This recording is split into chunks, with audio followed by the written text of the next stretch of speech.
And we're live. Three Hacks in a Movie podcast with your hosts, co-hosts Bentley, Emilio, and RJ. and Three Hacks, blah, blah, blah, blah. Yeah. Anyways. We watch movies and we review them. from the perspective of hacks, because clearly no one ever hears these perspectives. We don't have any other perspective to give. Yeah. Well, I know I don't, at least. And this one's going to be kind of a doozy, I feel like, because it's Emilio's first time watching it. Mm-hmm. It's RJ's second time watching it. And I don't even really know if I watched it. Ooh, Really? Ooh. I was gonna, Watch it on like freemovies.com or something back in the day. That's where I watched it probably the first time. But yeah, Mulholland Drive. Yeah. So this week was Bentley's pick, of course, because it's a David Lynch movie. No, I was kidding. But hey, yeah. I also offered a Bergman movie. You all right? did That's offer also a another Bergman movie pretentious and a John director. Waters movie. And okay, Yeah. John Waters is very the opposite. three distinct directors with three completely different styles. There's some Janus films for us. Sorry, guys. Yeah, this is a weird movie for sure. It's like two movies, kind of like. But you don't really like expect Or no it to happen. movies. Not just kidding. Yeah, it's no movies. So like, what'd you guys think of this movie right off the bat? I just never know how I feel after a David Lynch movie. Honestly, I guess I know how I feel, and the feeling is like confused, Confusion. Yeah, mostly confusion, and then like usually when the credits start rolling, I always have the same reaction where I go, "Really? Like that's how it ends? That's how it ends?" Yeah.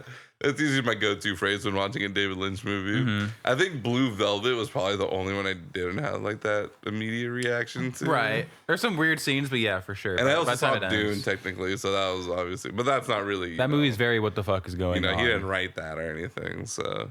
Yeah. He wrote the script, but he adapted the screenplay or whatever. But, exactly. Now that it's yeah, dude, I really don't know what to say about this movie except it's weird and it's funny in moments where I'm not exactly sure if it was supposed to be funny, but there was definitely moments where like, okay, this had to be a joke, right? Like there's no way this isn't on purposely, comedic. But then something like I really don't feel like I understand David Lynch at all. Like I'm just not the biggest David Lynch guy. So I can't, it's hard for me to get into the mind of David Lynch. I still don't understand David Lynch most of the time. Yeah, and you've seen you've seen quite a bit of his stuff. Yeah, there's a couple movies I'm missing, but but you also watched Twin Peaks. I did watch Twin Peaks. Yeah, okay. Mm-hmm.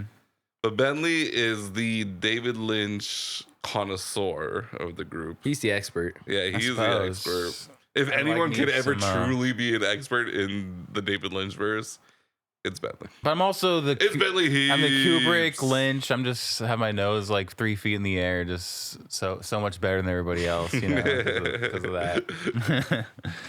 He's like, there's only David Lynch and everything else is wrong. No, I'm just kidding. I like these. Like, I know a lot of people say that David Lynch movies are just like overly weird and just trying to be weird for the sake of being weird and stuff. But I certainly I find them like very like emotionally appealing in a lot of ways. Like this movie has like a lot of pieces that are like very like intense emotionally. Is like lesbianism an emotion? Because I was feeling an emotion times, for sure. Yeah. I was feeling multiple things. I was feeling something. I was bricked up. I wouldn't say this is my favorite David Lynch movie though. Okay, I think I prefer Wild at Heart. I still haven't seen that one. Can't say much about that. Maybe a couple other ones, but this one is very, very fucking good. It's very weird. It's a movie that you're not gonna like understand on your first watch. Right. So Or maybe your second time. Yeah. Nah. But what David Lynch movie, other than Dune, couldn't you understand on your first watch? Blue Velvet, I suppose. Yeah. Elephant Man. Okay. So far, Blue Velvet has been my favorite from the ones I've seen. Mm-hmm. Probably because it is like the most straightforward, just with very like weird Lynchian moments throughout. But yeah, I'd probably say that's been my favorite Lynch movie that I've seen so far. But I'm missing a lot. I mean, like you just said, Wild at Heart, right? Mm-hmm. That's so a really I watched good Wild one. at Heart. I still need to watch Twin Peaks. I've seen some of Twin Peaks and I'm interested, but I haven't actually watched it. And I'm sure I'm missing I mean, I haven't seen Inland Inland Empire. Yeah, there we go. There's also Straight Story, which I actually haven't seen. That's like the documentary. It's a Disney movie. It's like based off of it's like a filmed script movie, but like it's about like a real story. Yeah, it's about this real guy who like rode a tractor across America, and they like get the actual guy to like act in the movie. But okay, gotcha. It's that one's supposed to be really good. That one like probably has its highest ratings out of any movie. Oh, it's rated G. It's like Disney. So it's a little bit different. It's just funny that the idea that David Lynch would work with Disney. Like I get it. Like it's a very like I guess like I'm sure it's like a wholesome story, so it didn't really matter. But it's funny that he's like, like you never think David Lynch would work with like that's like I don't know Quentin Tarantino working with Disney. I mean, Miramax was owned by Disney. That's true. Yeah, that's true. Yeah, and Mia Wallace is a Disney princess. No, just kidding. She's the first heroine princess. And the girl from Kill Bill, Kiddo or whatever her name is, Beatrix Kiddo. Beatrix Kiddo. But they don't say that until the end of the movie, right? Yeah, that's not until the second part. Yeah. She's Kiddo to me. but okay, Bentley, weird. How would you synopsisize what we just watched? I feel like so this is probably my 4th or 5th time watching it. Okay. So like I know all of the like weird parts that are going to happen, so I'm expecting them, and so it's like easier for me. I feel like to all right. So understand. What do you think is like the elevator pitch of this movie? Basically, girl goes to Hollywood, thinking that she's gonna like be like the next big thing, and it turns out she's dreaming. That's my pitch. Turns out her head's in the fucking. Oh, so you just give away the whole movie. Yeah, she's just basically like I don't want to spoil too much, but like this movie is a big like it was a dream all along. Like that's kind of like very happens. And like Shyamalan. Yeah, for sure. At least like before like it ends and like before the 3rd act. Yeah. Yeah, man. I don't know. I guess it's kind of not your typical, but like the most typical part of the story is a girl moves to Hollywood to try to make it. I don't know if it ever said where she was from. Ontario, Canada. Ontario, what the city was. Woods or some random. But she says it a couple times. Yeah. Okay, you're right. My bad. So yeah, so she won a jitterbug contest in Canada, and so her family was so proud of her that they sent her to LA to become a star. Obviously, this all makes sense because everyone knows winning jitterbug competition directly leads you to Oscar wins in Canada. Everyone knows that. But yeah, so girl moves to the United States to Hollywood brought to try along to make it. Some like old people who are like kind of creepy. They're just like it's very unsettling the way these old people act. They're just like menacingly smiling at each other. Like, that last scene fucked me up, dude. Honestly, I was thinking of like the Black Hole Sun music video with the creepy, creepy mom like smiling like, or whatever. Yeah, like everything starts getting like stretched out. Yeah, some weird, creepy looking faces. But yeah, it comes to LA and she's like very excited. She's like, I'm gonna prove that I'm the best actress ever. And like she's very excited. It's very hokey. Like when she's at the airport, it's very like hammed up. Like the emotions are very corny. Yeah. But I think they're supposed to be because like I don't want to spoil too much, but a lot of this is just a fantasy that she's having. And so like a lot of like those weird parts I feel like are just sort of her just imagining like what it should be like or whatever. I think David Lynch really tried to show us in his own funny way how Hollywood actually operates and how a little bit, like only like you think certain people have power, like now there's someone there's someone behind that person who's really running the show. And yeah, I don't know, there was just some moments because there's like Justin Theroux's character who's like a director, and he's he's pissed off that they're basically casting the lead of his movie with like where his opinion doesn't even matter even remotely. Yeah, he wants someone else, but they keep saying, no, you have to get this girl. Then say this is the girl. This is the girl. Yeah. So they're controlling the movie pretty much, and like he's not about it, but eventually he learns. Yeah, and then he realized how much power they have because he gets like cut off from his own money and he has no idea how. And then he just kind of realizes like, wow, yeah, I'm really not in charge, and who knows who's actually in charge? Because I don't think he even tried to figure it out. The cowboy, dude. Yeah. Remember the cowboy? He's like, how many people drive a buggy? Just one. Well, I'm driving this buggy. You can ride along with me.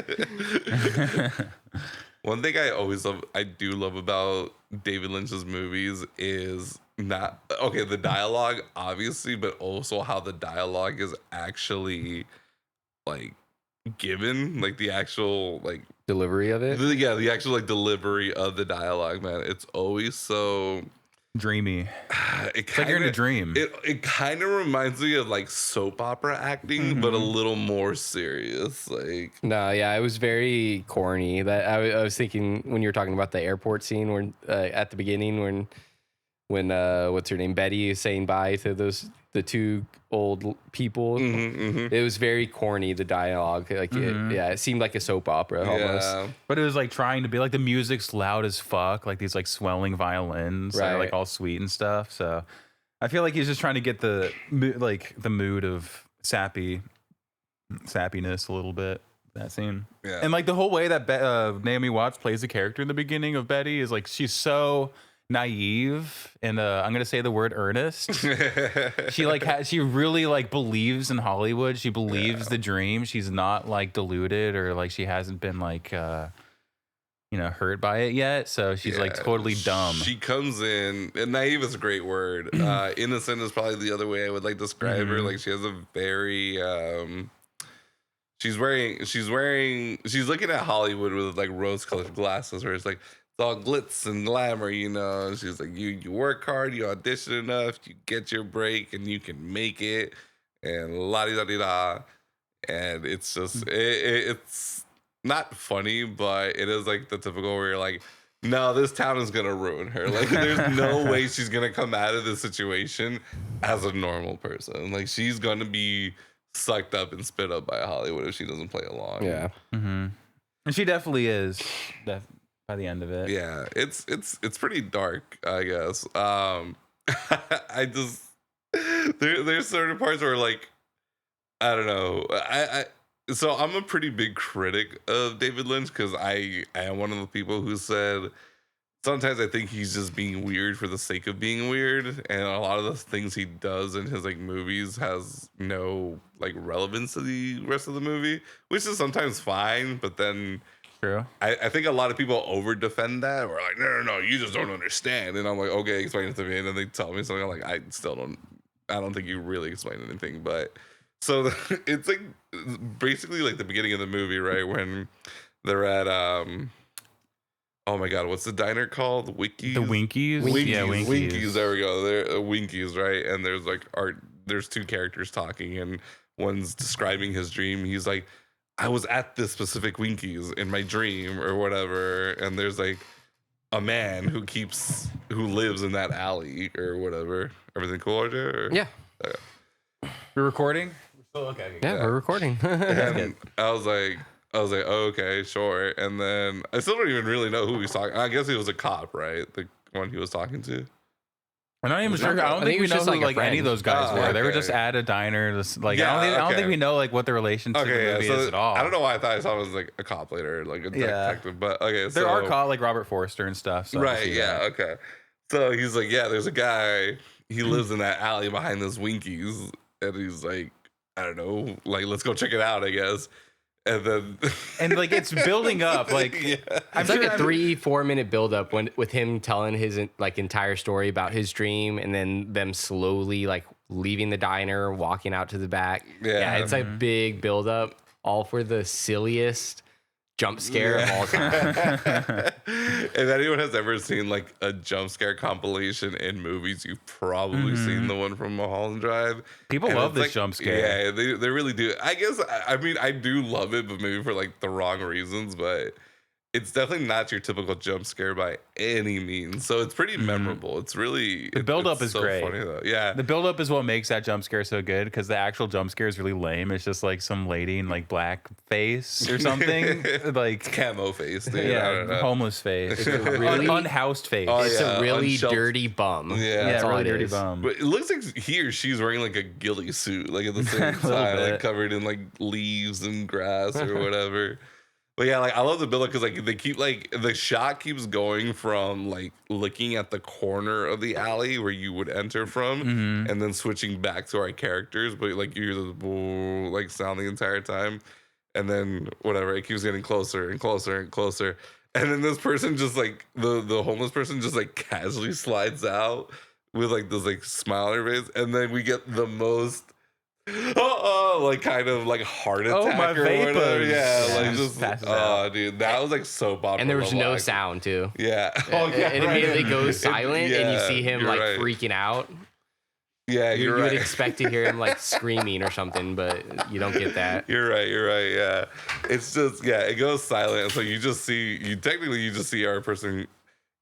It looks like he makes a sound, but his mouth is just open that way. Collapses, like clutching his chest, and his friends like holding him. And it's just one of the funniest heart attacks I've ever seen in the movie, because I assume that's what he died of, or that's I don't know if he died, but you know, or whatever, or whatever. He goes. It looks like a heart attack. He clutches the chest, clutch the pearls kind of moment, and it's just absolutely hilarious. Probably.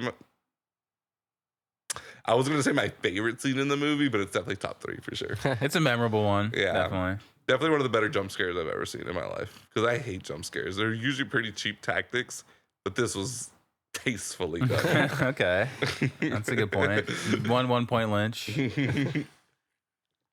But yeah, this so the movie starts off basically with she's Betty, Naomi Watts' character, like moves to LA, and then unrelated to this is a girl is like in a limo. She's getting driven to like some party or something, and then the limo drivers points a gun at her, and they're like, and then as they point a gun at her, someone crashes into the car. It's like these crazy things that would never happen, you know? Yeah, it's like 2 cars that are like street racing down Mulholland Drive. Yeah. And one of them ends up crashing into the front of the limo. Yeah. He kills everybody in the car besides the heroine. Yeah, she just like runs away as soon as like the accident happened. But yeah, what should we call her? What's like Camilla or? Well, they kept calling her Rita because she doesn't know her own name. Right. Yeah, we'll call her Rita. She ends up like getting amnesia from the accident. Yeah. And when she she just walks through like Mulholland Drive. She's like walking through like the streets and stuff, and then she ends up in like some house. Yeah, she finds an apartment. Yeah, she finds an apartment or whatever. Just kind of like sneaks in there, passes out in there, and it ends up being the apartment that Naomi Watts' character. Right, because her aunt, it's her aunt's apartment that she's staying there while her like aunt's out of town doing whatever.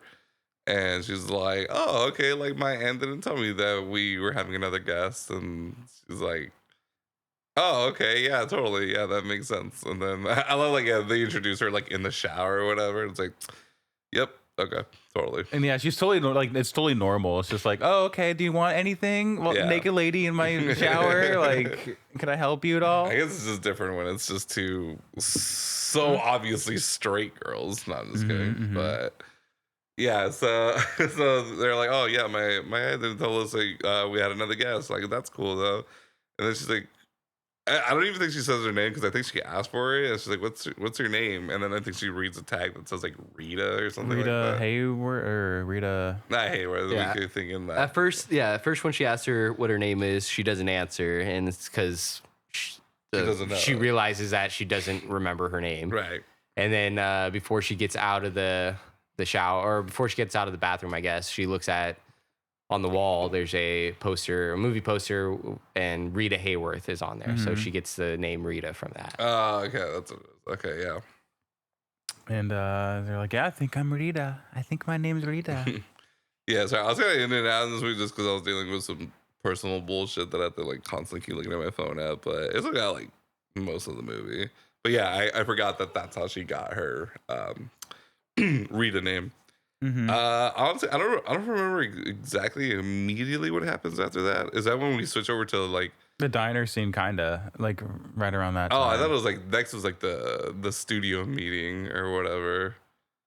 But see, yeah, I'm kind of like losing place of like the actual like chronological order. Of we don't have to go through it with fine comb or nothing. But yeah, there's pretty much like two stories kind of going on, and they're bouncing back and forth between it. It's the 2 girls, Betty and Rita, and then the director's story also. Justin Theroux, he's the one who's like making a movie. Adam, there we go, yeah. And you never really know what the movie is. It's some sort of like malt shop, like 50s doo-wop thing or some shit. Yeah, I still don't fully understand. I mean, I guess it doesn't really matter to the story, but yeah. So we get the scene where he's like in this kind of, I don't know, like producer meeting or whatever, where they have to talk about the movie, and he's just like, what am I doing here? What are we talking about? There's nothing to talk about. And then he's like, there's like these two dudes who are just like, you're gonna hire this girl, and one of them's you're not gonna question it. The music composer Angelo Badalamenti or whatever. Oh yeah, who's like a longtime collaborator with David Lynch. Big espresso fan in this movie. And then the other guy was I think he's listed as espresso fan or something in the credits. It says espresso man. Espresso man. That's such a great credit. And then who's the guy I always forget? Dan Hedaya. Dan Hedaya. Hedaya. He's the other guy. I guess they're both like lawyers or something. Either way, they're like. I would think they were like mobsters or something. Yeah, they call them the brothers. The Castigliani brothers. Yeah, something like that. That's what Justin Theroux's character was calling him. Oh, okay, gotcha. So there's always like something bigger than like the producer or whatever that's like having control of these movies. And these gangsters, they really want him to pick a certain girl as the main leading role. Yeah, like that's like the only thing they really want from him. I mean, literally one of the characters, the bigger brother, he just keeps saying, "This is the girl." Literally doesn't say anything else. He just says, "This is the girl." And espresso. He says espresso. Oh, okay. Sorry. Yeah, you're right. Thanks for being a Carpenter fan. Yeah. And yeah, it was just so funny because I love how like it just kept going back to him. He's like, "This is the girl," and then Justin Theroux's character is losing it. He's like, "What girl? What are you talking about? Like, there is no other girl. Like, this is my movie. Whatever, blah blah blah." And they're like, and then that's when like Dan Hedaya's character loses it. He just starts screaming out of nowhere, and I'm like.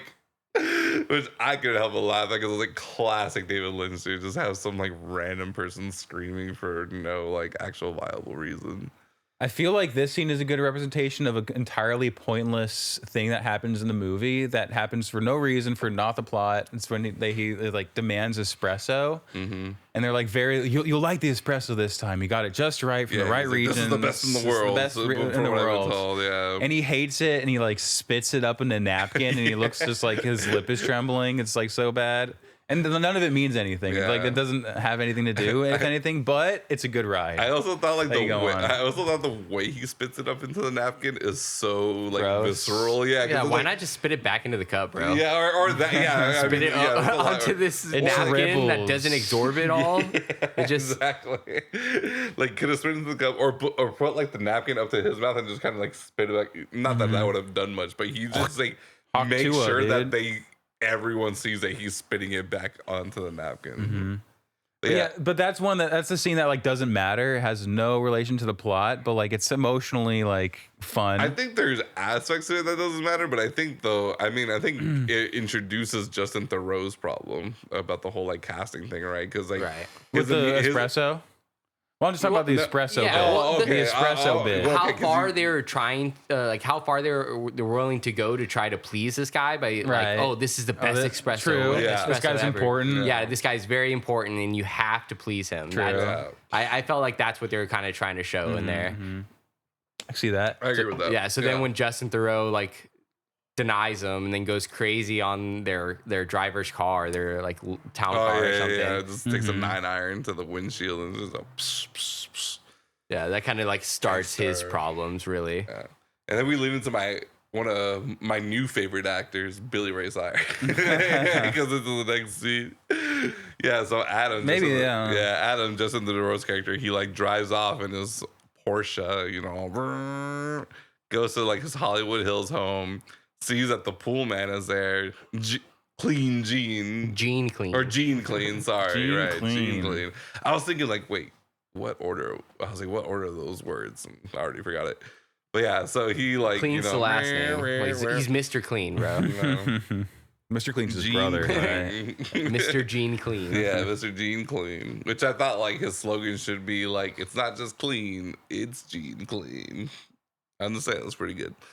Anyways, yeah, so he's like, he goes into his home, he's calling out his wife's name because he doesn't see the pool guy at the pool. So yeah, that's pretty big worrying. Yeah. Coming home, seeing the pool guy's truck outside, but he's not working on your pool. Yeah. So he goes into his bedroom and he catches his wife with the pool guy.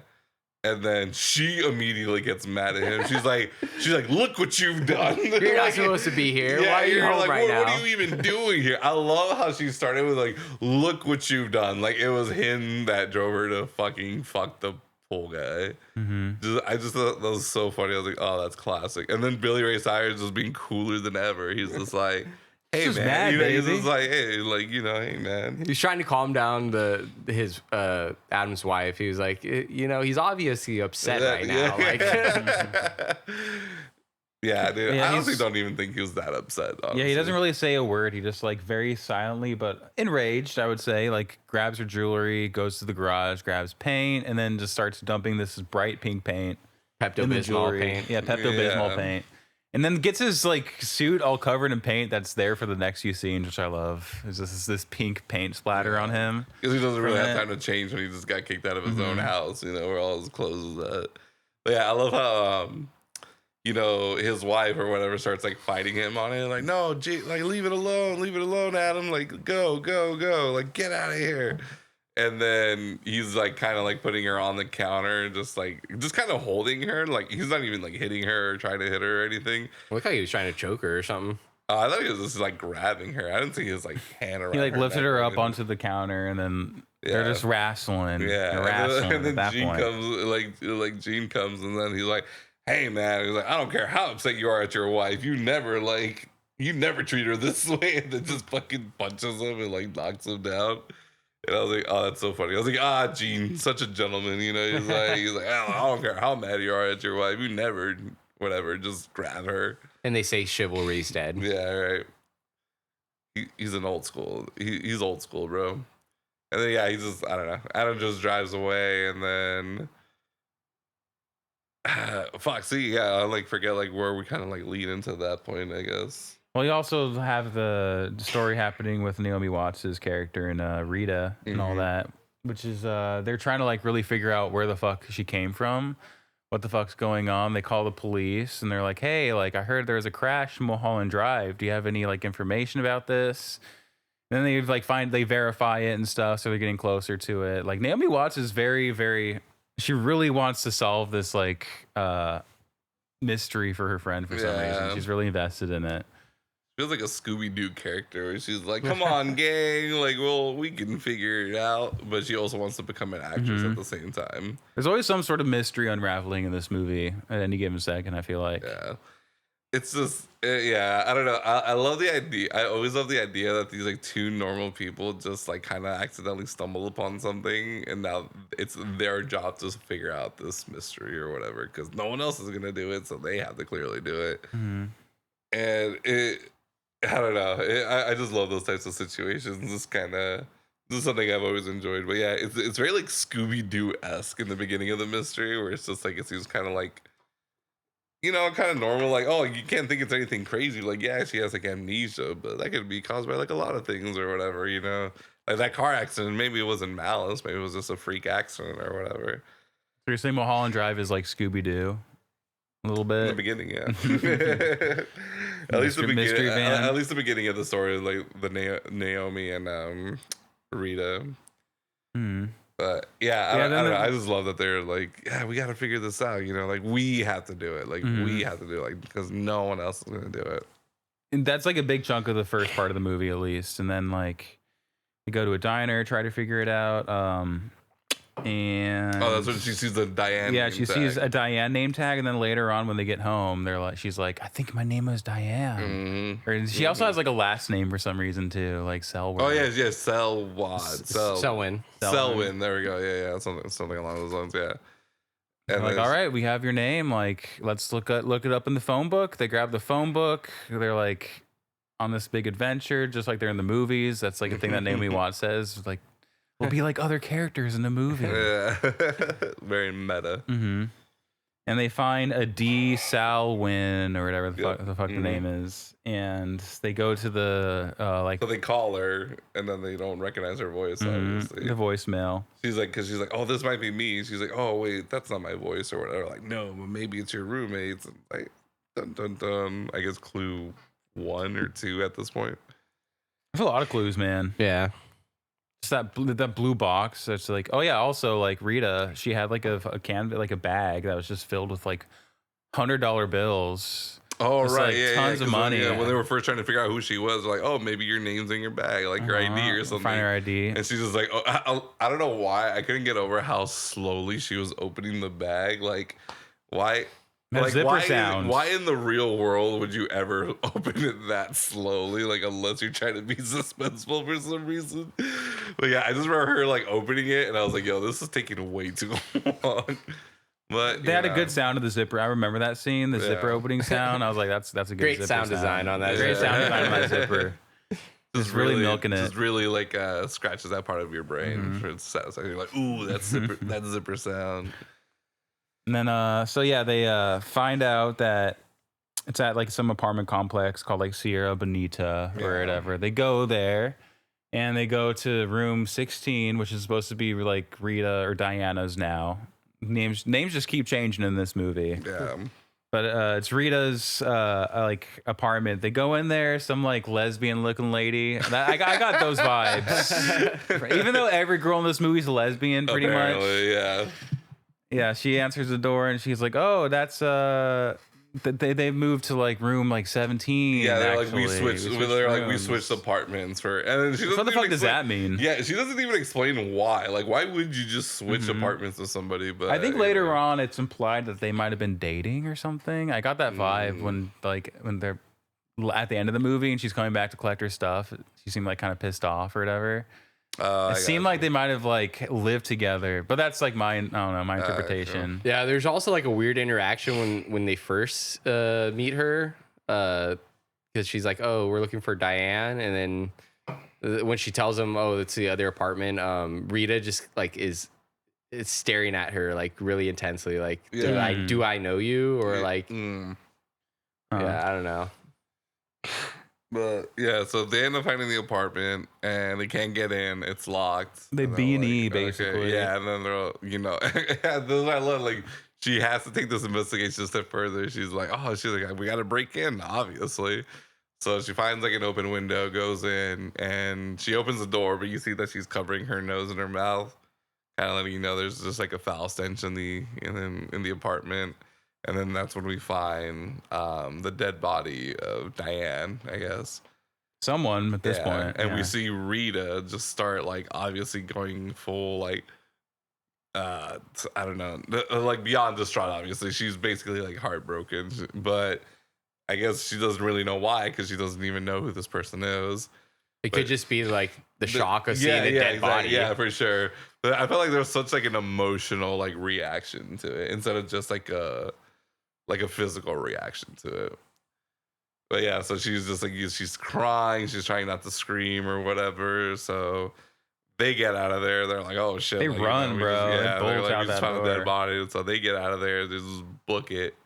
It's like a decomposed. It's like a bad dead body. It's pretty bad. It's like not she's fresh. clearly been dead for like at least a few days at this point. Yeah. And I don't know if this is right after we just kind of skipped over the scene, but we see a botched assassination happen. Oh yeah, in the it wasn't the office.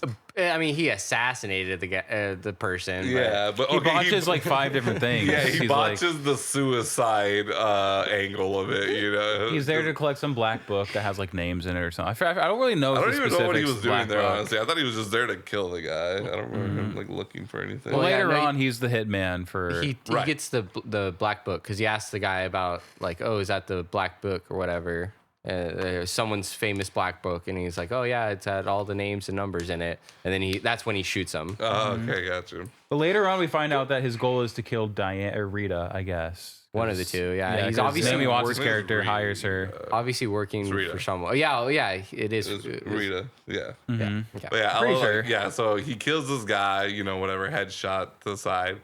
And we see him like trying to plant the gun to make it look like a suicide, but he shoots it one more time and it goes into the next office. And you just hear some lady go, ah! And they're like, oh, he's like, ah. I love his look like it was rolling in his eyes. He's like, ah, now there's something else I got to deal with, you know? And he goes and sees her and she's just like, something nasty bit me. Something bit me real bad. Yeah, there we go. And she's like a bigger woman, so I guess it's just like, yeah, I guess she wouldn't just feel the full force of a fucking bullet. I don't know if it just grazed her or what, but she's like, yeah, something bit me. Yeah. Oh, which kind of reminds me of Forrest Gump when he's like running through Vietnam. Oh, you never said it. He's like running through Vietnam and then like through like gunfire, and he's like, I remember like something up and bit me, and then because he's like, yeah, like because he's like narrating the story, and then it just goes back to him. He's like, he gets hit. He's like, something bit me, and so that just kind of reminded me of that. That movie sucks. Yeah. Fuck Forrest Gump. I've never seen it. I have no desire to watch it, honestly. Yeah. Forrest Gump is great. I actually just watched a whole like video about it. Anyways, but yeah, so like he's like, I gotta kill this girl now because you know she's like a witness or whatever. Like he tries to kill her, like he's like choking her, but she's like actually fighting back. And she's doing a good job too. She's doing a good job, yeah. Like I mean, she's like a bigger girl. She's got some power, and you know, so she's winning, or not winning this fight, but she's holding her own for sure. And then he drags her out. This like custodian's like watching this whole thing happen. Well, at first he like trips on something and she falls on top of him and she almost like gets out. Oh right, because he has her in like a chokehold, like dragging her out. Yeah, and then they like fall back. Yeah, and she falls back on him. Yeah, so then I don't know. I guess he regains advantage of the situation, starts like dragging her out, and this like custodian's just like watching this thing. And he's just like, oh man, you gotta call the ambulance or whatever. Like she really needs help. Like he has like his mouth or his hand over her mouth so she can't like scream or anything.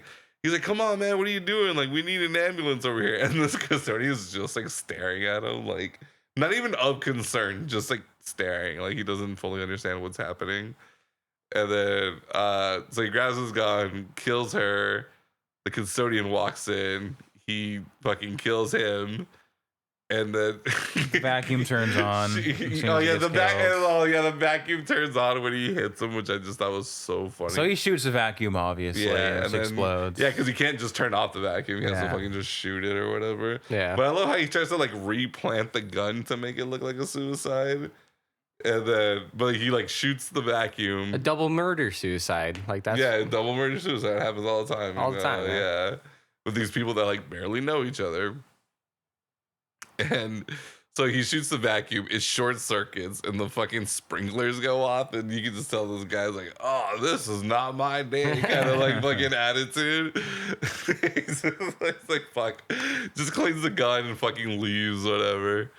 And I just thought it was like one of the funniest, I don't know, assassinations I've seen in a while in a movie. Mm-hmm. Top 5, top 10 worst assassination attempts I've ever seen in a movie. Yeah. He's no Luigi, whatever his name is. Allegedly. Mangione. Yeah, Mangione, yeah. It's either one of the best or worst assassination scenes you've ever seen. Mm-hmm. But it was pretty great. It was very entertaining. At that point, we don't really know like who he's killing, why he's killing, what that black book is, or anything. Like right. it just kind of happens. He's introduced and stuff. Yeah. But I think later on, it kind of is explained a little bit. And then, so yeah, he leaves and everything. He grabs a black book right when the alarms are going off. Like after like 3 minutes of just blundering this fucking mission, he finally grabs a black book and leaves. And then, yeah, that was his story. Basically, and then you have Justin Theroux. Yep. It's kind of hard to like they go back and forth. It jumps around a lot. Yeah, like it jumps around a lot. plots. Yeah, for sure. It does. And then you know what? It also kind of makes sense because I remember you guys told me that like this was supposed to be a TV series or something. Yeah, I think David Lynch originally like made it and produced it as a television pilot. Mm-hmm. Okay. Like a long television pilot. Yeah. I think the Twin Peaks pilot was like an hour and a half long. Like it was pretty long. Yeah, it was like a 2 episodes in one kind of thing. So I think that's what he was trying to do, but it never got picked up by a network or a cable station or whatever. So he ended up making it into a feature length film. Oh, okay, gotcha. Yeah, because there is like the way it, like bounces back or bounces between like different storylines and perspectives. It really does feel like a TV show. Because I think he tried to do a lot in a little bit of time. Because I'm pretty sure like if it was a TV series, like we definitely would have got more story, like backstory on like whatever these people running Hollywood, like the hitman, and blah blah blah. Like I think there was just like so much more to it that we just like didn't get to explore it because he only had whatever like 2 hours and 20 minutes to work with instead of a whole like even if it was a mini series, So yeah, he had to condense a lot into a relatively short time frame. Probably for the better, though. I feel like this, as good as this is, it has to be better than the TV show would have been. I feel like. You think so? Yeah, I kind of feel that. I don't know. I think you just could have like 6 episodes of this. More. Yeah, it would have been like it would. I think it would have just been a mini series. Like it would have been one season, if like 6 to 10 episodes or something like that. Nothing crazy. But yeah, I don't know. Like the world is pretty interesting, but I mean that's David Lynch. If he can do one thing, it's world build. Because I always have like a fucking million questions after the movie's over. I'm like, who's this guy? What did he do? What was his motive? Like, where did he come from? And this is no different. Like, I'm very curious about more of the lives of the cast of characters. I feel like that's a good sign of a movie, though, is that if you're like thinking about like what it meant instead of like being like, oh, I know what it meant, and then you just go on about your day. Like, I don't know. It's kind of nice to keep thinking about a movie. I always appreciate a good world build for sure. If you make me sit there and go like, I kind of want to know more about this person or that person or this minor character, then I think that's pretty good sign for sure. Sorry, yeah. But so basically Justin Theroux is like at a different apartment, probably to like get away from his wife, and then he finds out that the someone cut off his like bank account. Like he has no access to any of his money. He can't pay his rent. He like is totally fucked.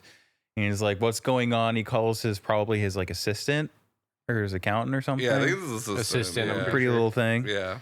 And she's like, yeah, like, I don't know what's going on. Hooked up before. Yeah, probably. And then she's like, yeah, like the cowboy called, by the way, and he wants to meet you. He's like, the cowboy? Well, yeehaw about that. yeah, you can't say. It's just, very ridiculous. He's like, yeah, why don't you do-si-do on out of here or something like that. I remember he just kept saying like cowboy terms to her after she said the word cowboy. So like then he finds out that like he has to meet the cowboy, probably pertaining to this casting of the actress or whatever. So he drives to this corral. Yeah, he has to go to a corral to meet the cowboy. That's awesome. Basically like one of those rodeo. Sign, right? Yeah, it's by like in real life, it's by the Hollywood sign. Like you could find on Google Maps. It's like this corral that it's right there. Exists for some reason. Then Justin Theroux walks in, gets in the gates, and like out of nowhere, this fucking like guy, this cowboy, comes out and starts telling him like shit like, hey, how many people drive a buggy? Just one. Well, I'm the driver of this buggy and I'll let you ride along. So he's basically like letting him know that like they're in control of this movie and he's just like there, like they're letting him be part of it, and that all he wants is for the girl that they want to be picked. And they never really explain why. Yeah. They never explain who this girl is, why they like her, but she's the girl. Yeah. You say like you could literally do anything else, but it's her. Like it's always gonna be her. That's like all we're asking for, basically. And I love just like the kind of weird interrogation that the cowboy did towards Adam, because he's like, "Are you giving me an answer that you think I want to hear, or do you because you actually believe it?" He's like, "No, because I agree with you and I believe it." And they're like, and he just keeps asking him basically like similar questions to that. And it's like, it's such a weird interrogation scene, but I don't know, like the cowboy. So you mentioned during that scene that you just like, I'm pretty sure that's not even an actor. You said like, I think it's just like a producer or whatever. Yeah, I think so. He was the producer of Wild at Heart. Oh, was he? Yeah, another David Lynch film. Oh, okay, got you. Which is funny because he's a producer in this movie, basically. Like, actually, like that's kind of what it. Yeah, kind of what he is. Yeah, actually, yeah. He's the cowboy. When you were saying that, you're like, oh, he's not even an actor. I don't know why. I thought you were gonna lead into like he's actually just a cowboy who works there. They just needed someone to like. They just showed up at the crowd and they're like, "Hey, give me that guy." Yeah. That is a big actor thing. A lot, especially in the 50s and 60s, a lot of big actors were just like cowboys or whatever. Or like they have the story of like I worked at a farm and I was a cowboy. Yeah. I mean, for a while it was Slim just Pickens. all westerns or whatever. Yeah. Yeah. So, So their little meeting is over. Justin looks, or Adam, he looks like he's gonna play ball. He's like, okay, you know what? He's like, clearly you guys are more powerful than I could have thought because you like cut off my bank account. They're like the fucking Illuminati or something. Yeah. Like that's really what they are. Bro, honestly. I really think this is just Hollywood, bro. It's just like, hey man, like this studio head or the guy behind the studio head doesn't like you. Therefore, you're not gonna do shit, and we can just ruin your life because you didn't play ball. It's literally that simple sometimes. Or that's what like David Lynch makes it seem like. I think that's like the whole like meta part of it where he's just like, nah, this is real. Like some shady people will come to you and just be like, yeah, play ball or get off the set because you're done here. David Lynch is very adamant about having like final cut and stuff, which means that he has final like most movies the studio will do the final cut and do all that, but he did that with Dune. He let the studio edit it, and that he's never done that since. So like he's very against like Hollywood. To be fair, I don't think that David Lynch probably would have saved that movie either, but sure. Like, yeah, let's go with that. Yeah, it's just I don't know. I think it's pretty. I think David Lynch is trying to show us like some kind of like a very real thing that happens in a kind of goofy way. I think that's what he's trying to show us. But it's also a thing that people fantasize happening because a lot of this part is probably a fantasy by Naomi Watts. Yeah. A lot of that is a fantasy. So like maybe she didn't get the role and she's just creating this like Illuminati, like, oh, like these guys took the role away from me because they wanted someone else. Like she's creating this like scenario to justify like why she wasn't picked for a role. Okay. And then so Hollywood's working against me, and it's her coping mechanism. It's literally that's exactly what the first part of the movie is like a cope dream. I think in my interpretation. I got you. So like that's why the hitman is like a fumbling idiot. He like doesn't want her to actually like kill Rita or whatever. So she imagines him as like just being an idiot who can't do anything, just shoots people through walls on accident. And all that, and also like Justin Theroux, he really wanted to hire Naomi Watts. Like you saw how he looked at her during that scene. True. Yeah, like he really wanted her, but he had to go with someone else because the Illuminati told him to. So right, that's probably. I feel like that's just a fantasy that. But I mean, Naomi Watts told herself. He was enjoying, having Rita on set, freaking out with her and stuff. But I do love the scene. I think at this point we skip past it where we see that there's like this weird room, kind of like it looks almost like a large, I don't know, not a silent booth, but like where people go like record stuff or whatever. And you see like I guess a little guy from Twin Peaks, right? Yeah. He's like in this chair or whatever, and it seems like he's the one in charge. He's just like because he's listening to the entire conversation that Adam was having with like the other producers and like the whatever brothers telling him that he can't, or he's like, you need to hire this girl, and it seems like he's the one in charge. He like listens to it. He's like, no, like I don't like him. I don't like what I'm hearing, and blah blah blah. So I think he is what do you call him, Mr. Hollywood, right, or whatever. The president of Hollywood. President of Hollywood. There we go. Yeah. So like he's the one really running the show. Yeah. So like none of these choices are made by merit. It's all because of like the higher forces like controlling it for the greater good. That was great. Yeah, I just love that scene because I was like, oh, that's him, bro. That's the president of Hollywood. He's the one in charge of this whole shebang. So then I think we should probably cut to Naomi Watts. She has a script like faxed over to like Coco's house, who's kind of like the landlord of this place, Coco. Yeah. She's like an old Hollywood celebrity. She's like a famous real life celebrity who was like in 50s and 60s. Yeah, movies. who was it? Ann Miller, I think was her name. Yeah, I think maybe, yeah. And then also like the crazy lady that comes up too. She's like a big celebrity. Okay. Yeah, Ann Miller. She was. Oh wow, she was gorgeous. Yeah, she was. What's she in? She was in Marx Brothers movies. Okay, damn. Yeah, Faint Capra. Take It With You. There you go. Okay. Yeah, nothing I've ever seen her. Yeah. But yeah, she was acting from the 30s. Yeah, that condo is interesting because it's just filled with a ton of like Hollywood celebrity, like famous starlets from the time. The other lady was Lee Grant. She sounds familiar, actually. Yeah. But yeah, I wouldn't know, I guess. Past our time. She was in Valley of the Dolls, not Beyond the Valley of the Dolls, though. In the Heat of the Night. In the heat of the night, yeah. Yep. Sidney Poitier. Mm-hmm.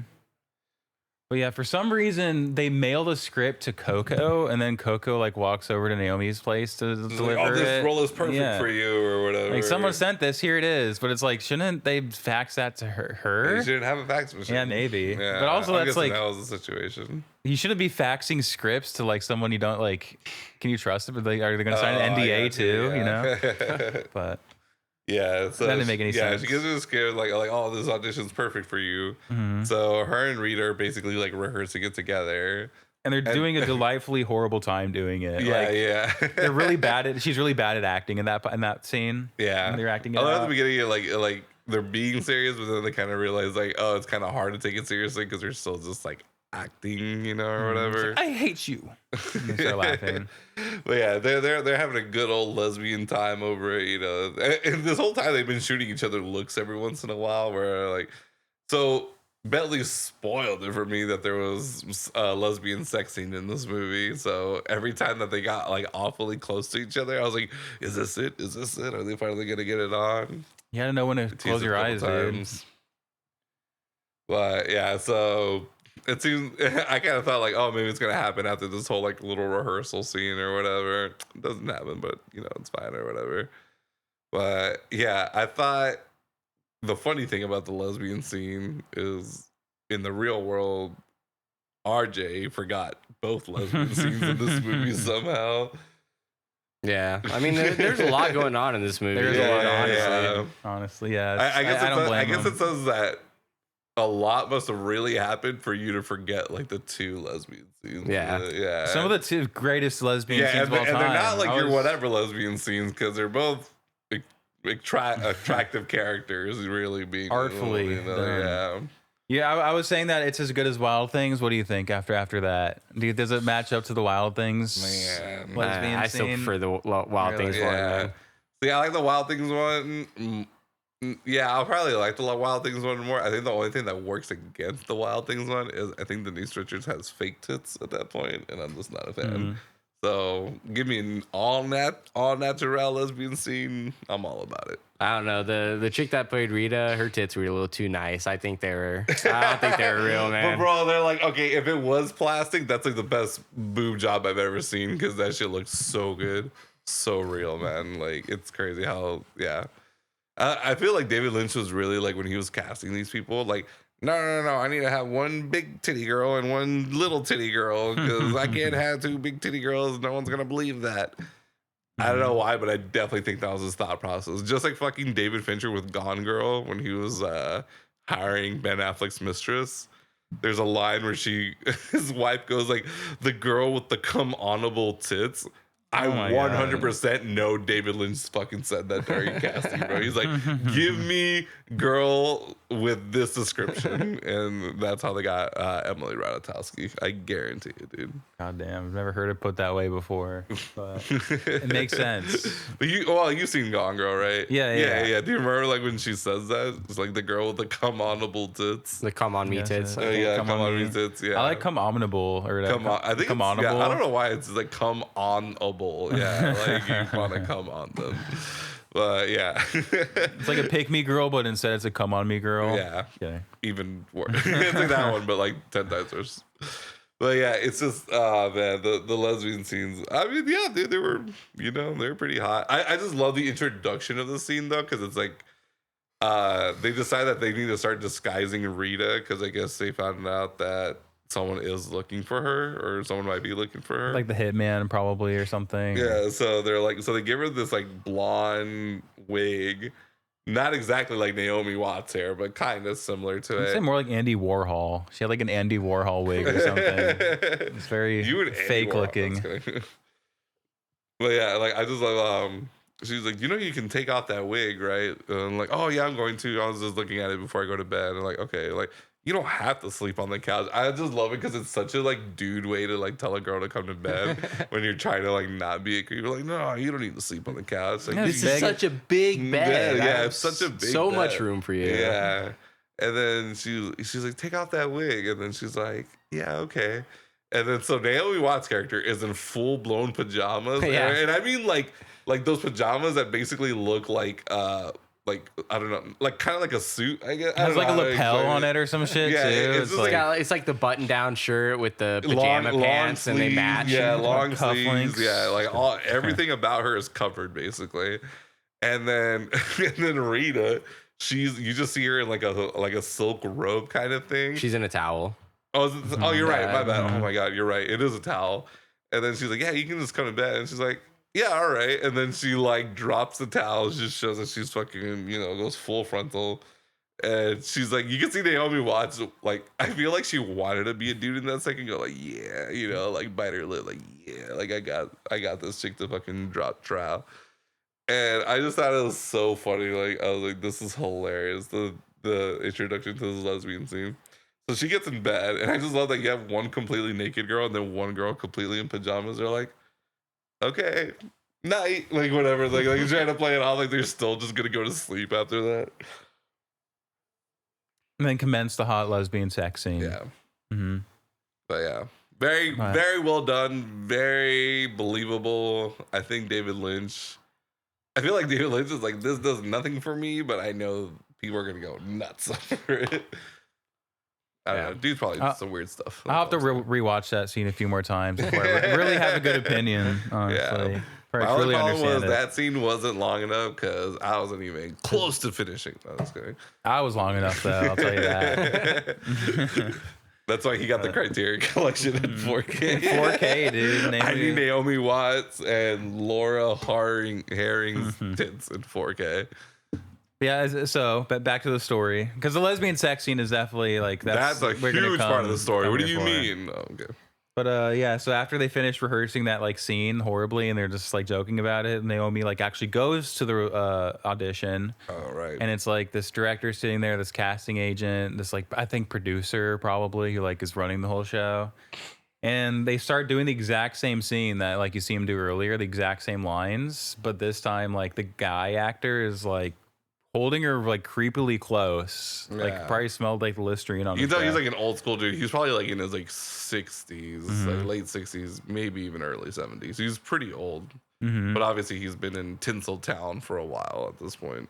But when they start doing the scene in that part, it's like way different. It's like it's the same exact lines, it's the same script, but it's like the way that they're acting in it is so like sexualized, I guess. So it just adds like this new different layer. Yeah. To it. I love that part. Yeah. It's like my favorite part. I didn't realize how taboo that scene actually was until she did that scene with the guy, because it was this whole thing about like, you're my parents' friend. He's like, yeah, so or whatever, and then holding him close, and he keeps like kind of like smelling her, like rubbing like her face and stuff. I was like, okay. No, like it's a good example of like the script versus like when an actor actually acts it out. It's like they bring something totally new. It's like what the words on the page, and I feel like that part like kind of shows you how that works.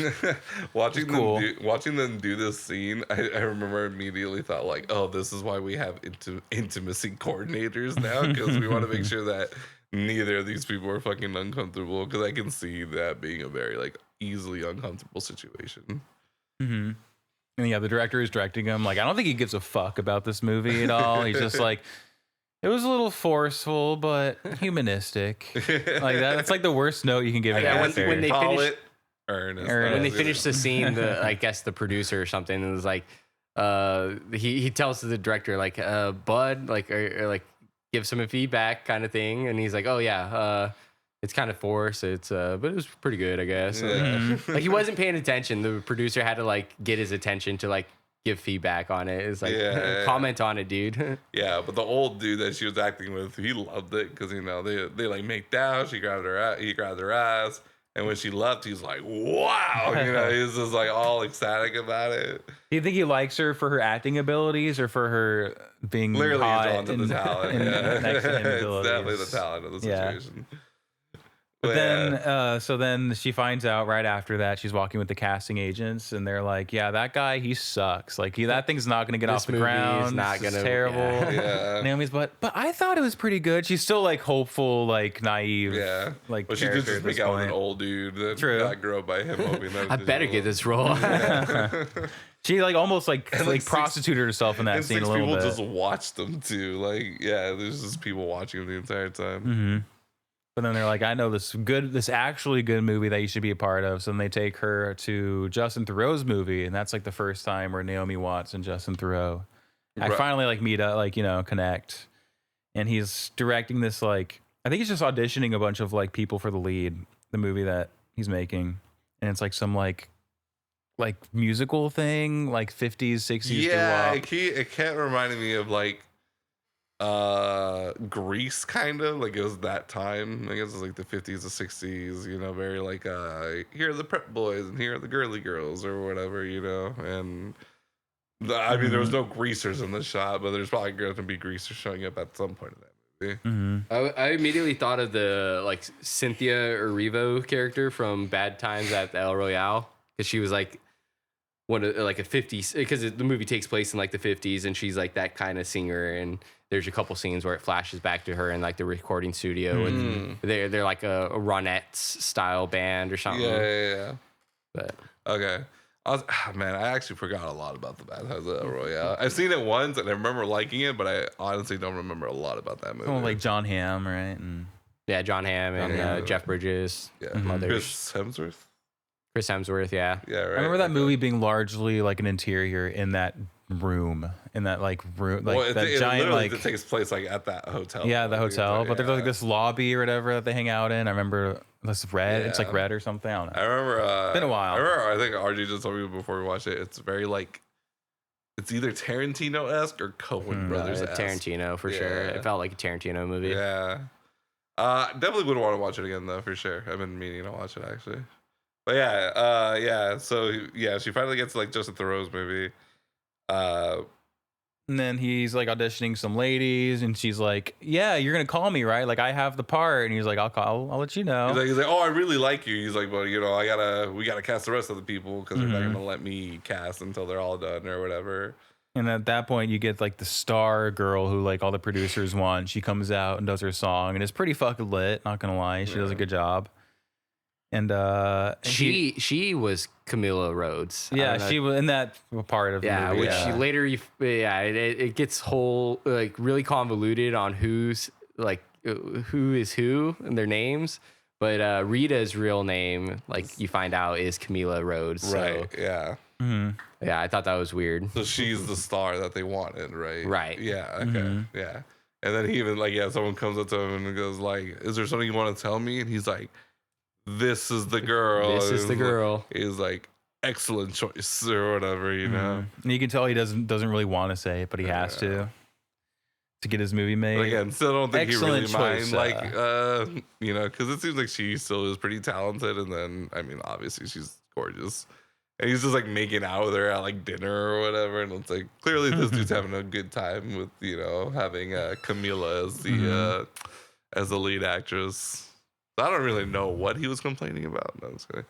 But yeah, then Naomi, she like runs away. Like as soon as like she's about to go up to audition, she just runs away probably because she's nervous, but she's like, "Oh, I have to help my friend." Right. She was supposed to go back and get Rita and take her to. I think that's when they go to the apartment. Exactly. Yeah. The dead lady in there. Diane's apartment. Okay, yeah, gotcha. I think that's when they go to check out Diane's apartment to see if she knows Diane or if Diane knows who Rita is or whatever. Yeah.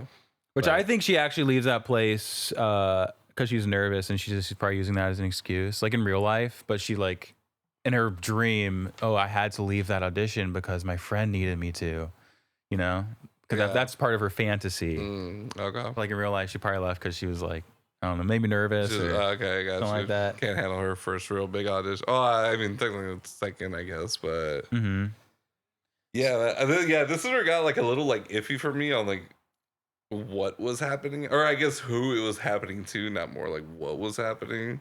Because later we see, okay. I mean, obviously I don't want to skip anything else like more important, but I mean, later kind of starts, showing that Naomi Watts is Betty and Diane, I guess. Right. Okay. Yeah. Well, so after the audition scene, that they go to the apartment, to Diane's apartment. After the whole Diane's apartment scene, that's when they eventually have the lesbian scene together and have sex. Right. You're right. Okay. Right. You're right. Yeah. And so and then it cuts to like, I don't know, like 2 a.m. and Rita wakes up and she's I don't know if she's actually awake or if her eyes are just like wide awake, but she's whispering Silencio. And then it just keeps getting louder, Silencio, and that wakes up Naomi, Betty's character, or Betty, and Rita tells Betty, "Oh, go with me somewhere," and then they end up going to this weird club. I think it's called Silencio. Okay, like this theater. It's like theater thing. Oh, right, yeah, like those 2 are a.m. like performance art kind of fucking right, happening. Yeah, okay. Gotta have a curtain in the David Lynch movie too. Yes, I was thinking that too. The curtain backdrop. Because it separates the fantasy from the reality. I don't know. That's my. Okay. Yeah, I remember. Yeah, that performance art thing. And there's a weird guy on stage. David Lynch, yeah. This is probably one of my favorite scenes in the movie too. Yeah, actually, they're playing some music, and there's a guy on the stage, and he's just like, "There is no band. What you're hearing is a recording. Yeah, it's just on tape, everything." So then he like mimics playing a trumpet or whatever. I remember the dude with the trumpet or like the trombone or whatever. He comes out and he's playing it, and it sounds like he's playing it, but then he like takes it off his mouth, obviously, and he keeps playing. Everyone's like, "How's he doing that?" But yeah, that whole performance art thing was weird. And then, like the dude narrating it, he's just basically saying, I don't know, like factual things about it. He's just like, everything's a recording. Yeah, like he's, I don't know, like he's not really describing what's going on. He's just like more talking about like the technical aspects of the performance. Illusion. Yeah, because then the girl comes out and she starts the singer singing. comes out and she starts singing a song, but the Spanish Roy Orbison song. Is it really? It's a Roy Orbison song, but then translated into Spanish. Oh, wow. Okay. Or maybe Portuguese, but I think it's Spanish. Yeah, I think it's Spanish too.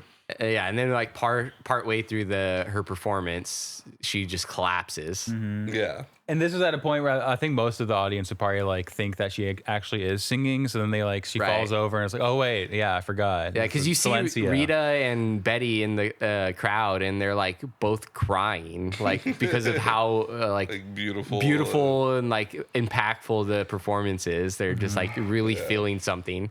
There's actually a part where Betty just starts shaking uncontrollably. Like she's having a fucking seizure or something. I didn't know what was going on. Yeah, that part where I was like, again, classic Lynch moment where I was like, what the fuck was that, dude? Like, it was so random. I think at that scene, that's when Naomi like kind of loses her innocence and she kind of like sees what the trick is in a lot of ways. Like the entertainment is like a big fake thing. And like we want it to be real, and we want our feelings for it to be real, but like it's all kind of like a mask. It's all just like a front, like like so that's entertainment. The point, like the whole like performance art thing was to show, and the sound and stuff. Yeah, like, nothing is real. Like even you're like, being even like who you think is like the most talented person is just like taking someone else's work, basically. And like art is sort of like, what's the word? Not persuasive, but like more of a negative. It's manipulative. Okay. You're manipulating people when you like as a director or whatever. Like you're manipulating emotions and stuff. I feel like, and I feel like that scene kind of shows that. Like I never really thought about that until saw that scene actually. Oh, okay. I like that actually. I kind of like where that's going really. Yeah, it's like manipulation, and like people kind of want to be manipulated too, as long as they can get something out of it, and you see that with them. Yeah. I don't know. I love that scene, man. I just remember like I thought it was a pretty good scene, but then Naomi Watts just like shaking uncontrollably. She's cold. I was like, dude, this is what I love. This is what I love about David Lynch is like he can never have anything too serious for too long. It was literally like she was like a really goofy wrench. It was literally like she was in an electric chair and she was getting like electricity ran through her body. Yeah, she was just like shaking uncontrollable. Like give like your best like seizure impression, and that's like what she's was doing, basically. No, I feel like she was like realizing like, oh, like all this stuff is just like fake, or like all this stuff I love about Hollywood is like fake. It's a front or whatever, and that's her like realization. That's my interpretation, I guess. Because like right after that, she finally takes the blue box that was like in with the cash that what's Lydia? Not Lydia. Rita. Remember that Rita had? They take the box out finally. Did we mention the box, by the way? Yeah, I think we did. Well, okay. But in the money, there's like a blue box that nobody knows. Because first I remember like when they first find the money in the bag, they find the key, right? Yeah, they find the key. Yeah, but not the box. Okay. Right, they haven't found the box yet. That's right. I think I got confused. I don't know. Like I don't remember where the box comes in. Okay, this is where I got confused because I remember they were at the theater and then all of a sudden they had the box, and I was like, why the fuck is like the box available now? Yeah, it was right after the singer collapses on stage, I guess. Like Betty discovers a blue box matching the key in her purse. Awakening is when that happens. Yeah, I guess maybe. That's how I see it. Yeah, because I definitely remember thinking like, I remember the key. When the fuck did they get this box? I was like, did this box like, literally just like materialize like right in front of them? And yeah, I don't know. I thought I missed it. I guess. Yeah, I guess so. I totally thought that the box was in with the money, but yeah, you're right. It's a key. Yeah, no, because I remember they're just like. Because if they had the key and the box at the same time, I'm pretty sure they would have just opened it. Right. Yeah. They couldn't get the box until they realized the truth. Maybe like they had to like know the truth was Hollywood that it was really an illusion. Just the friends we made along the way. But yeah, so then they go back to the apartment or whatever, right? And then I love in this movie whenever they go back to the apartment or everything, it's like instant. Like they're like at the fucking theater, then the next thing you know, they're just walking through the apartment, like they weren't even talking between. They do that a few times in this movie. Like there's no time between the locations. I love when like TV shows and movies make fun of that, where it's just like. It's just like, yeah, like dialogue never makes any sense because like they literally just like stop and then they pick up the conversation in like a completely like different location. Sitting like, in a car in total silence. I feel like we brought that up with a movie we watched recently. I think we did, yeah. It's just like it shows them in like completely different locations. Like it seems like it would have been like easily like, I don't know, 15 minutes plus between scenes, but they're still talking about the same subject. Yeah. Like leaving right off the bat from the last scene. Yeah, that's always good. Movie logic. I remember, I can't remember what show it was, if it was Community or what, but you see like two people talking and they're like, stop. He's like, stop talking, or stop talking. Like we just, like we've been having this conversation the whole time, but like he just jumped in like halfway through the conversation. I want to say it was Community because they obviously do like that kind of like meta like fourth wall breaks, but I know there's a couple times where Abed flashes back or whatever. He's like, I'm gonna remember about this moment and like flashback to it or something, or like or like a bookmark in his brain or something like that. Anyway, so after they find the blue box in their purse, they go back to the apartment to, I guess, use the key and open the blue box because it seems to match with this random blue key that they had. But Betty just like disappears. Rita's looking all over the apartment for her. She's like on the camera 1 second, like looks a different way, and then she's just gone. Right. Looking for her. Yeah, I thought it was supposed to like she got like sucked into the box. Maybe that's what I kind of thought happened. Could have been. Yeah.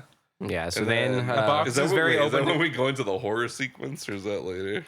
That's a little bit later. Okay. Yeah. So then last scene of the movie. I think so. Yeah. Rita opens the box with this key, and it shows like a camera zoom into this empty box, or like it's like a black hole almost. It's like a void. Yeah, void. Yeah, there you go. That's the word I'm looking for. You can't see anything in there. It's just dark, and the camera pans into it or zooms into it, and then it like she vanishes as well, and then you just see the box like drop to the floor.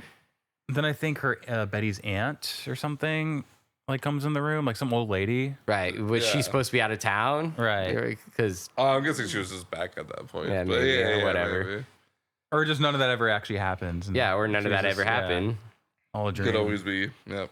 Could always be. So then as soon as it leaves the blue box and you see like that old lady, it's I think you get Naomi Watts like asleep in the bed.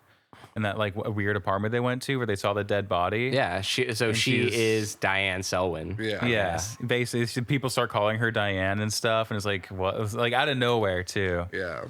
And she's sleeping in the bed like exactly the way that dead body looks when they walk into that room. Yeah. Her sleeping position's very similar. Mm-hmm. Yeah, and then we see that and all glow to her face is gone, by the way. Like all optimism and like naivety she had before is flushed away. About her where I was just like, for a second, I was like, wait, is that still Naomi Watts? She's like, gloom. Yeah, she just looks very different. Yeah. Her makeup's like gone. Like it seems like reality is like that's what it was. She has more reality to her instead of like being all this hopeful. Yeah. So then, and then we see that Diane. Oh, wait, yeah, Diane. Yeah, Naomi Watts' character. Yeah, she's the Diane other now. character that Naomi Watts is playing. She's actually in a relationship with Camille. Right. Yeah, like they've been it broke off recently or something. Yeah, I think at that point we saw that they were still together because they were like, like kind of fiddling around or whatever. And she, Camille, Rita, she tells her like, "Oh, you drive me wild." Kind of like it sounds like a good thing, but then like almost immediately after that, she's just like, "No, like we can't keep doing this or whatever." So I think that's a flashback, by the way. That's a flashback to her because she's like has makeup all over her face, Naomi Watts and stuff, and she looks like really beautiful.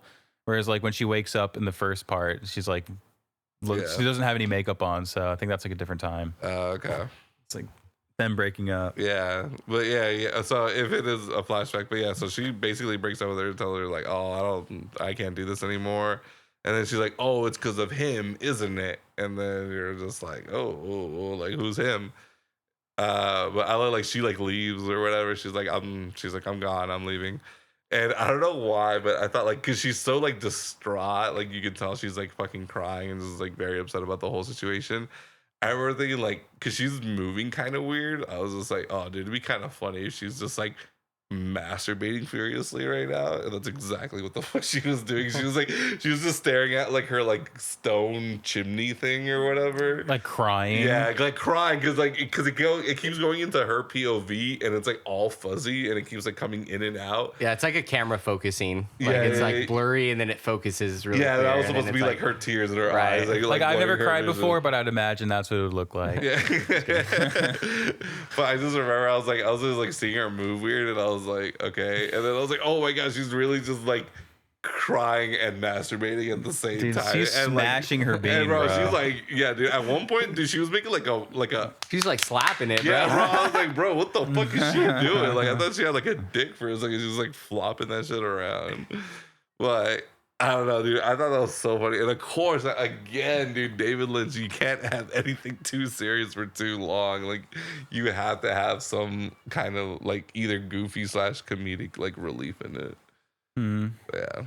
I feel like that just let you know that she's fucked up emotionally, probably just crying while masturbating. Am I right?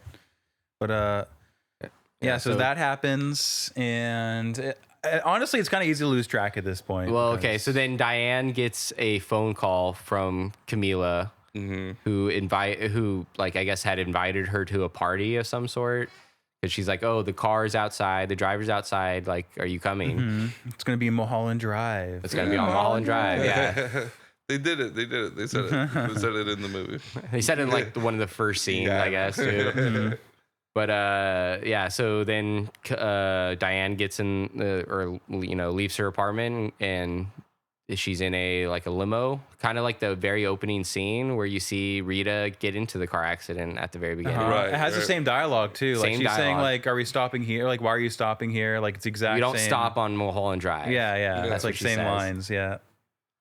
And so the driver tells her to like get out and like we have a surprise turns around for you. and instead of pointing a gun at her, he's like doesn't have anything. Right. I think in the first scene he points a gun at He does, yeah. her and yeah. Yeah, so she gets out of the car and then you see Rita walking out of like the bushes, like the trees or whatever. And she's like, "Oh, come with me, this secret pathway." And then they just they walk into a party. It's Justin. Oh, what's his and Adam. Yeah, it's at Adam's house. He's throwing a party, and I guess everybody was waiting for Diane to show up because you see Coco the old lady Coco walk up and she's right. and Adam's like, "Oh, this is Coco, my mom." Oh yeah, which is like right. what? Yeah. And she doesn't know who Naomi Watts. She doesn't know who like Betty or Naomi Watts' character is. She's like, "Who is this?" Yeah, well, because it's not Betty at this point. Well, yeah, it's Diane. Yeah. She never was Betty, probably. Yeah. Or she always was Betty, and she's never Diane. Yeah, so the party happens. I don't remember if anything big happens during the party. Not really. You just see. She's like, "I'm sorry, I'm late," and then they like kind of like give her like a weird stink eye. Yeah. They end up having dinner, and Adam and Camila are all over each other, and it's just like eating up Diane. Yeah, like she's like, because she obviously loves Rita. Yeah. Or Super Camila. So there's a scene where actually they're filming a movie with Justin and Rita, and like they're in a car, and like he's like, "All right, I'm gonna direct this. I want you to like kiss the actress like this," and then so he's like actually kissing her, and Naomi Watts is like watching and just like seething and crying about it. Exactly. Yeah. See, I lost the point where that happens. So I was like, okay, like how long has this whole like? Because obviously, like when they break up, like she's referring to Adam because she goes like, "Oh, it's because of him, isn't it?" I think it's right after that. It like cuts to them on set and it shows that whole scene. Oh, okay, gotcha. Right. So then the breakup is right after that, or no? Or did we see the breakup before that? I think you see the breakup first. I can't remember. The breakup of Naomi Watts and Camila. Camila and Diane. Yeah. I think that was like flashback when they're like, "We can't do this anymore." Yeah. But I don't know. So what's next?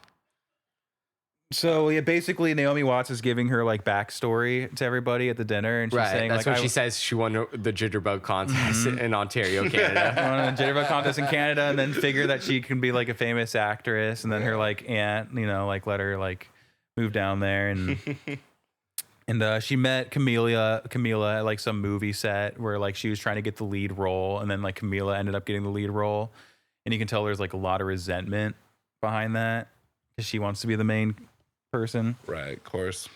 So like not only is she not like getting the main role, but she's like losing her girlfriend too, and or whatever, and she's like all over Justin Theroux, and it's probably not even like a real relationship that Camila and Justin Theroux are in. It's probably like a Harvey Weinstein-esque thing where like she's just trying to like schmooze up to him to get the role. Okay, I was like, I was just like, because she seems very into it, obviously, but it's definitely like your most traditional like. Director's married, but doesn't mean he's not gonna fuck his like leading lady. He got divorced, right? Wasn't he saying that he got divorced? Yeah, because he said something about I got the pool and she got the pool boy. Yeah. That's what I got confused about the whole like timeline thing. Because then obviously in the beginning of the movie we see him like catching them in bed, and I'm like, wait, so when did this happen then? Because like he's aware of the pool boy, so is this after? Yeah, after. Okay, because like there's like flashbacks and shit, so I got like kind of confused about when. That's what I was like, okay, it only makes sense that this is like after, but yeah, I don't know. I just got like a little disoriented. Well, I test the whole first 2 acts of the movie are Naomi's fantasies, so like maybe she just knew that Justin Theroux was like having an affair with his wife or whatever, and so she just kind of inserted the story with fucking. Billy Bob, whatever his name is, Billy Ray Cyrus. Billy Bob, yeah, Billy Ray Cyrus. So like that whole story kind of could have just been her. Gene Clean, yeah. Could have just been her sort of like fantasies about what actually went down. I really want to know how Billy Ray got that role, dude. Like, was David Lynch just a big Billy Ray fan? Were they just friends? And he's like, and his agent was just like, hey man, you got an offer for the role in the next David Lynch movie. He's like, I love Blue Velvet, whatever. He was a big Twin Peaks fan. Come on. Yeah, I don't know. I just really would like to know how he got that role, honestly. Yeah. So I mean, I bet David Lynch requested for him at this dinner party that they're at. I think Camila and Adam announce that they're getting married, and it just kind of like puts Diane over the edge, sets her off like crazy. The final straw, yep. Right, because then the next scene it shows her. Diane in the Winkies. Right. The same Winkies where the homeless story jump scare thing was. And I think you even see the guy who telling the story in the background. So Diane's now talking to the one hitman who had the botch assassinations, right? And he's or she's telling the hitman about what's her name, Camila. Yeah, like oh, here's all her information, like pretty much getting the assumption that like she's ordering a hit on her. Yeah. And she looks over to the counter and then she sees the jump scare story man standing in the spot where his friend was in his dream. It's kind of weird. I don't know. It's just a whole lot going on. Whose dream is this now? Yeah. But yeah, so he the assassin tells Diane, okay, here's this blue key. When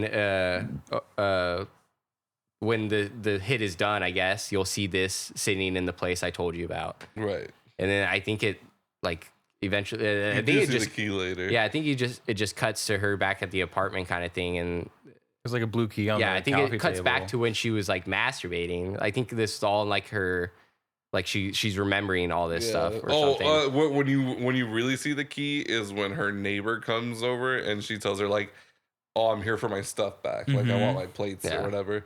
Because she grabs something off the coffee table, and then that's where you see like the keys like prominently on the coffee table. Right. Yeah. But obviously, like, why would the key? All right. Never mind. Sorry, I'm like mixing up people for a second. Never mind. Just scratch that. But yeah, so I thought the whole like diner scene was kind of. It was pretty cool. It was really interesting because obviously I think this is where it shows like she really started thinking about this whole like fantasy part of it, because like obviously like we see that Rita was just like, oh, I think my name might be Diane or whatever, but we learned that like Diane is actually Naomi Watts' character, and she gets the name from the name tag from the waitress at Winkies, so that's like her inputting herself into like the fantasy. Yeah, so I thought that was pretty cool. I was like now the more that I think about it, but it's cool. I like it. It was fucking weird, obviously. Yeah, but then just the weirdest shit happens. Oh yeah, because then it shows the bum in the alley again, and he's holding the blue box that they had opened, and he just drops, or he puts it in like a brown paper bag, and then just drops it, and then you see the two old people from the very beginning of the movie that were with Betty. Right. They start like crawling out of this paper bag, I guess. Laughing maniacally. Yeah, like chipmunks.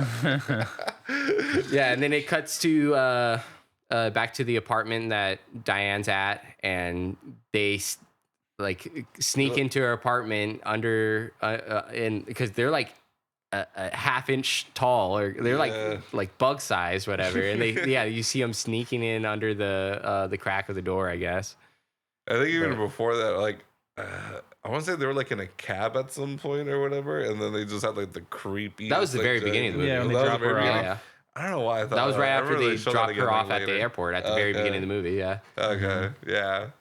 So yeah, they sneak in, because they're fucking bug size, like you said, or whatever, right? And then it's kind of like a chase sequence. Yeah, because then they become full size again, and they just start chasing Diane around this apartment. She's apparently just like hallucinating or like going crazy, screaming bloody murder. Yeah, running to her room. That was honestly kind of terrifying. Yeah, like, she runs to their face was terrifying. Yeah, so then she runs to her room, grabs a gun out of the drawer, her dresser drawer, and then just shoots herself. Yeah. And then she's like in the same position that the dead Diane is in the apartment from earlier in the movie. Right, exactly, yeah. So it's like, probably her the whole time. Right. Yeah. But I don't know. And then credits roll, and that's the end of the movie, pretty much. That's when Emilio got pissed. Well, yeah. You do see the Marge Simpson. Yeah, the blue-haired lady at Club Silencio. She says Silencio. Yeah. And then it's credits. Yep. Marge Simpson. Yeah, man, this movie is just I don't know, man. It's so many different things. It's an acid trip. It's a love story. It's a tragic comedy. I don't know, man. It has a little bit of everything. It even technically has some musical numbers. So it even got that fucking going for it. There's like horror elements to it. Has mysteries that you don't even know are like there. Like there's so many mysteries in this movie that's just like what the fuck. Conspiracies. Yeah, that's why like it makes sense that it would have been made into a series or like a television show because there's a lot of open plots that never gets resolved. Exactly. Yeah. So they had who the cowboy is, stuff like that. Like, yeah, that. I mean, there's so many. Cowboy, more about the hitman. Yeah. There's just like a lot of story like missing to it. The two like gangster brothers that are like the producers, right? Or the one weird midget producer that's like behind the glass wall. Like, true. What's his deal all about? That could have just been her like fantasies about how like because nobody really understands what Hollywood the power structure looks like. So when you fantasize about it, it's like, what do you like? Do you see like a little midget like at the top? Like I don't know. It's probably just her fantasies of like how the secret underbelly of Hollywood works. My idea or my thought is that everything up until the opening of the blue box, that's supposed to be like the pilot episode, kind of setting off the whole show. Oh my god! And then but since he never got it, he was never able to get it picked up wherever. He just edited some stuff around, maybe filmed some more stuff or something, and then added that whole end part to like wrap up the movie. I know he shot it as a pilot. I think he filmed it and everything. So I'm curious to see what that cut's like, honestly. Yeah, I know. They should really let him finish it as a TV series, though. Like, that'd be kind of cool, honestly. I don't think he'd ever do TV again after Twin Peaks. But did you notice that, like, the house that she went into was, like, she was, like, in this really ritzy, like, actress, like, with all these, like, famous like, really a bougie part of, like, LA for someone from Canada who just, like, moved there. Like, you know, like, like that part, I feel like that's part of her fantasy is that she like, she goes to Hollywood and immediately she has roles lined up. Immediately she has like this like fancy like place to stay in. Well, like, her aunt is in the business. Right. True. But so but then she has a different apartment in real life. Like she has that other apartment that on Sierra Bonita or whatever. Right. Yeah. That's like where she actually was. Right. Yeah. But in her like fantasy, I guess, like that's how she was getting all these roles. Mm-hmm. But her aunt probably was really only able to afford the Sierra Bonita one in real life, I would guess, because that's where she was. I just think that chick wasn't even her aunt, really. That was just her fantasy. Yeah, she didn't exist. Yeah. She popped up when they look in the box. Well, I mean, like, she did exist. It's just that wasn't her aunt. Like, I don't know. She just constructed this story. Yeah. Right. Famous Hollywood aunt or whatever. Yeah. Maybe. Yeah, I feel like the whole entire first part of this is like a movie where it was all just a dream, but it's done well. You know, it's the best way you can do. Like, actually, it was all just a dream. Like what this was, and we've been watching a lot of these. It's a cautionary tale about Hollywood, dude. Like that's what it really is, man. Mm-hmm. David Lynch is really trying to make sure that people know the truth about Hollywood without like fully saying it. Because, he doesn't say it, but, like, at the dinner scene, there's a part where she's like, oh, I heard you got that role. And then she, like, touches Naomi's hands or whatever. Like, she's, like, saying, I'm sorry. Like, that was so horrible. Like, I think that's implying that, like, she had to do something to get that role. I got you, yeah. You know? There's a lot of that implied in this movie. Yeah, I mean, there's, like, I think, like, so much of the movie just shows that, like, kind of, like, what's supposed to be, like, the dark side of, like, working in this type of industry. Mm-hmm. But I still think, like... I think the scene where Justin Theroux's meeting with like the producers and like the two like gangster brothers or whatever, I think this is what he really tried to show is like this is what people think a Hollywood meeting looks like, and it's like producer, director, and like the actual like money guys and people who are in charge, and then there's like a guy looking out through like a two-way mirror or whatever to be like. No, like this is who's really in charge. Just some kind of like creepy dude who's like, no, I don't like this guy, or whatever, you know. The guys are both the producers. Yeah, I think that's like the most like blatant. Like, no, this is like it's fucked up and it's weird, but this is exactly what Hollywood is like. Mm-hmm. But yeah, I think it's a good cautionary tale about Hollywood for sure. And it says a lot of things about Hollywood without saying it explicitly. That are interesting. Yeah, which is nice. But no, it's definitely interesting, really interesting, just like subject matter, I guess. mm-hmm. Oh shit. Okay, but all right, guys. We've been going on for a minute now. Any final thoughts about Mulholland Drive? The movie probably made less sense to me this time than it did the first time. Oh my god. Okay. I felt like I probably saw more stuff that I didn't see the first time, and I was like, wait, wait, what? Yeah, I'm definitely gonna watch a video explaining this movie after this. And, There's a lot of them. Yeah. Yeah, you'll get some YouTuber going like, this is what David Lynch, man. This is why David Lynch is the world's greatest director. Auteur of films and cinema. Yeah, but I don't know, man. I did weirdly enjoy it. I just thought it was so like classic Lynch, where it's like it's serious, it's goofy, it's serious, it's goofy, but like the subject matter is still very serious. And yeah, man, it's such a trip. Like it's such a trippy movie in like the best way and the worst way, I guess, depending on your perspective on it. I love Naomi Watts' acting in the beginning of the movie, like the first parts of the Wouldn't movie. even be able to tell you that she was Australian. Oh, is she? Yeah. She was Australian. Yeah. Right. I always hear like a British voice when I hear her, but yeah, I guess Australian. You can definitely tell that the other chick is not American. But she's probably like what, like Dude, honestly, I think she was like Brazilian. I was Brazilian. getting like the biggest crush on Laura Hart. She's from Mexico. Oh, really? She's an Oh, American wow. American actress from She was Mexico. Miss Texas, bro, and Miss USA 1985, And Miss Universe. and Miss Or Universe. top 10. Oh, sorry. top 10. Okay, gotcha. she's That's very so crazy, beautiful. Yeah, dude. I was like, this Sure. girl's gorgeous, dude. I couldn't get over it. And yeah, something about like the brunette blonde combo, you know, Sure. big titty, small titty lesbian combo, dude. Like I'm telling you, man, freaking. Her mom was Mexican. Her dad is Austrian German. I wonder where her dad escaped to. No, just kidding. Yeah, so she's not Argentinian at least. Yeah. But yeah, dude, I don't know. I was just getting the biggest crush on her. I was like, dude, this girl's gorgeous, man. Honestly.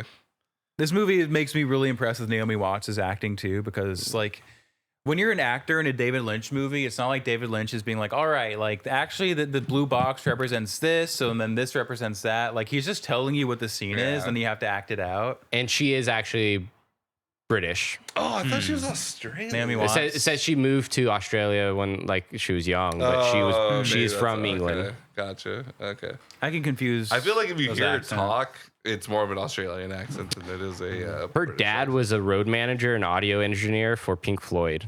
What the fuck? Damn, that's so cool. He didn't do the lights though. The light shows. He didn't do Laser Lasers. Floyd. Yeah, Laser Floyd. Yeah.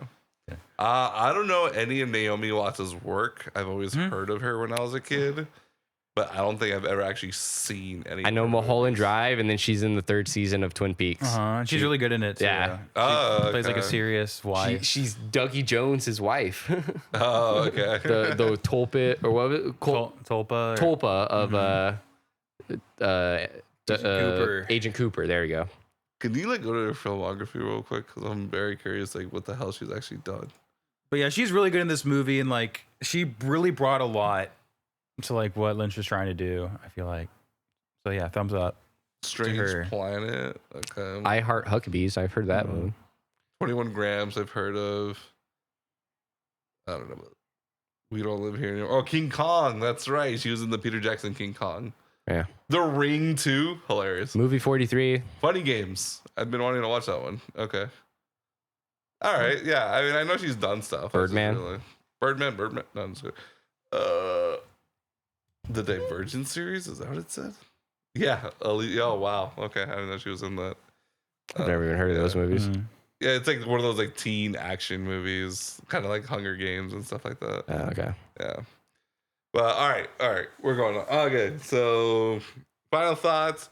It's a good trippy movie, classic Lynch. If you can put up with like pretty weird things that you're just not gonna understand in general, I'd probably highly recommend it. If you can't stand movies that are pretty weird for what seems like the sake of being weird, I wouldn't recommend it. But if you've seen anything close to like David Lynch stuff and you actually kind of like it / tolerate it, I'd say go for it, honestly. Yeah. All It was right, good. guys. It was good. Anything else? I think it's a very great movie that is unlike any other movie before, the way that it handles mystery. I feel like it just tries to do something different than any other movie when it comes to that, and like especially the flipping the characters at the end. You know, I think Hollywood's fucked up. I think one of the reasons I picked this movie is because the fire's happening in L.A. Oh, yeah, I think Mulholland Drive is literally on fire right now. Yeah, could we're be. recording this. Yeah, probably. David Lynch lives Technically, there. that state's always on fire, though, but True. for sure. All right, guys. I think. Sorry, Ben. I think. Yeah, there's a million different interpretations you could have of this movie too. It's one of those things where it's like there's no like definitive answer.